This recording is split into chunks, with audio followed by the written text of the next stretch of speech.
The news media is the most powerful force in our society. The news media is more powerful than the president or Congress or anybody else. The news media decides what you think about. They decide what you think about, what you talk to your friends and your fellow workers, your fellow students about. The news media decides what problems we're going to try to solve, the order in which we try to solve them. But not only do they decide to a great extent the agenda and the priorities, but they to a great extent also decide what is the framework within which we're going to hold the public discussion about the problems. We have what we call objective reporters. Objective reporters are professionals who see their job as that of gathering information and passing it on to the public. That's what we call news. And what is really important is that they have a code of ethics that dictates that as they're passing that information along to you, that they keep their opinion out of the mix. That is what an objective reporter is all about. And then we have another kind of reporter. They look alike, maybe. They may dress alike. They may even work for the same publication or the same station. But they're as different as day and night. They're what we call advocate journalists. And they have a different aim when they do some of their stories. And you can describe the difference between the two with a single word for each one. An objective reporter is trying to inform you. Inform is the key word. An advocate journalist is trying to influence you. That's the key word there. And there is a tremendous amount of advocacy journalism going on in the United States. The number of reporters is impossible to gauge.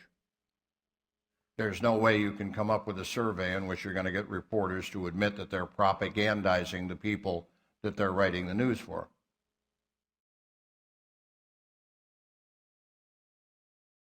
I think one other point should be made about advocacy journalism, and that is that advocate journalists rarely lie. A lot of the critics are off on a wild goose chase because they're always trying to pin down advocate reporters on the basis of lies. And actually, it's rare that a reporter lies.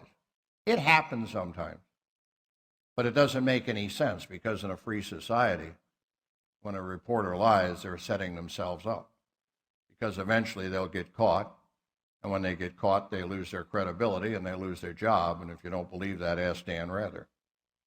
That's what happens. And so lying is not the problem. The problem is more what is left out than what is put in. In other words, you can report a story, and every single word can be true. But the bottom line can be at the end of that story, the reader will have a totally false image of reality because of what you have left out. And that is how most stories are slanted, by what is not reported. And a good example would be this college. Whenever you have problems, when there are outside speakers who are shouted down and harassed and so on, the media is very quick to report that. And so they present an image of Berkeley.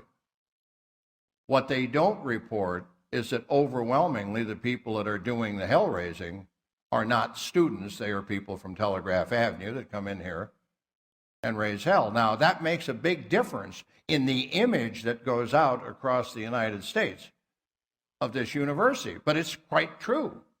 A speaker came here and was harassed. And so the news media reports that without going into the detail about who did the harassing. And therefore, the average guy across the country said, oh, there's Berkeley again.